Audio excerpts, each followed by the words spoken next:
A big part of my productivity system is my to-do list. I have a to-do list for my daily tasks, my weekly tasks, monthly tasks, and to some extent my yearly tasks, which are more related to my goals. I personally use Todoist at the moment as my app of choice for my activity to-do list throughout the day. And in this video, I'm going to go over how I use Todoist on my computer. I'm Danny Hatcher, and this channel was created to help you invest in you to stop procrastinating and move forwards one step each and every day. A quick disclaimer before I get into it, I am on the free version, so any of the premium features like filters, labels and things like that, I don't actually have access to, so if those are the things you're looking for, then go somewhere else. As you can see, I've now got Todoist up on my computer. I do actually use Todoist on my phone normally, and I've done videos about how I use Todoist on my phone previously, so have a look at those.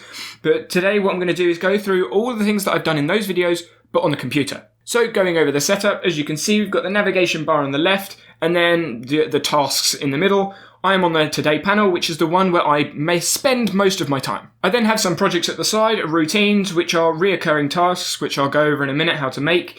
And they just reoccur every day, week, or month. I then have my work, so some things that I'm doing for work purposes. Then have projects for home. And then I have my maybe folder, which is where I put all of the miscellaneous tasks that I might want to do at some point. I put them in here. Obviously, with the time we've got because of the virus going around, I've done all of those tasks that are in there. So going into routines and my daily tasks, you can see that all of these reoccur. Some of them say tomorrow because I've already ticked them off for today. So to create a reoccurring task, we'll just add a task in. Put test task, we can add that in there, or when we're making it, it doesn't really matter. We go over to this side, click schedule, and at the top we can type in every day, every week, every Monday, every Tuesday, every first of the month. It really doesn't matter. And that's it.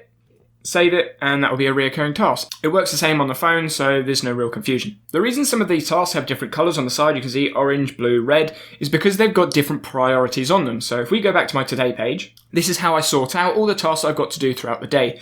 So when I create a task, you can see the test task, which is in there. That's white, so the priority is white. And when you go into the task, you can see all these priorities. You've got priority 4, 3, 2, and 1. So the red priority is highest and will jump all the way to the top of the list. So if you think of something you need to do, or you've got a task you want to get done first, you'd set it priority 1, 2, 3, etc. I actually use Todoist as a bit of a note taker because I always carry my phone with me and I've got Todoist on my phone. So what I do is when I take notes, I'll write them down, all as different tasks, but when it comes to the next day, it actually goes into the overdue section. So you can see in the Today section, I've got YouTube. It's an overdue task. It reoccurs every week. So at the moment, I'm doing the YouTube video right now. So if we go into the checklist, which I'll show you how to do in a minute, you've got all of these things that I need to get done. You can see that YouTube is actually due in on Monday, so it's now my overdue bit, so it's right at the top of my today list. If I put a task in yesterday and it didn't get round to noting it down on my notepad or in Notion, which is another app that I use, then it would go straight to the overdue section and the top of my today list. So to create a checklist on the computer, it's actually slightly different. So I'm now in my home panel. So if we go, for example, shopping list, because I imagine that's going to be something a lot of people do, and you can type in whatever you need.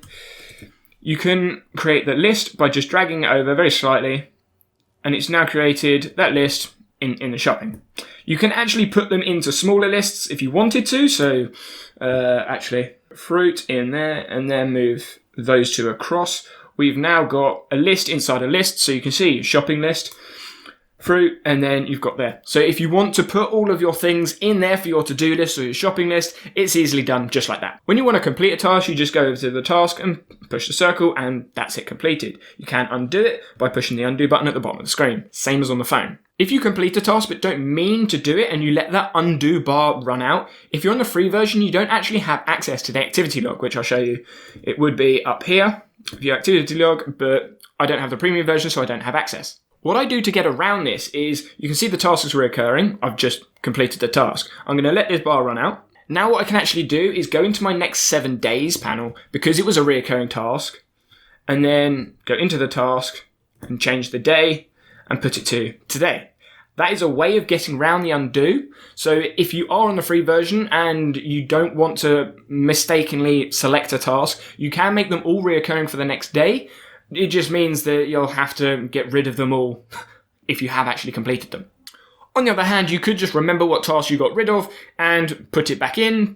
It's up to you. Hopefully that's helped you out using Todoist on your computer. I personally use Todoist on my phone because it's a bit more convenient, so if that's something you're interested to learn about, have a look at the video I did over here.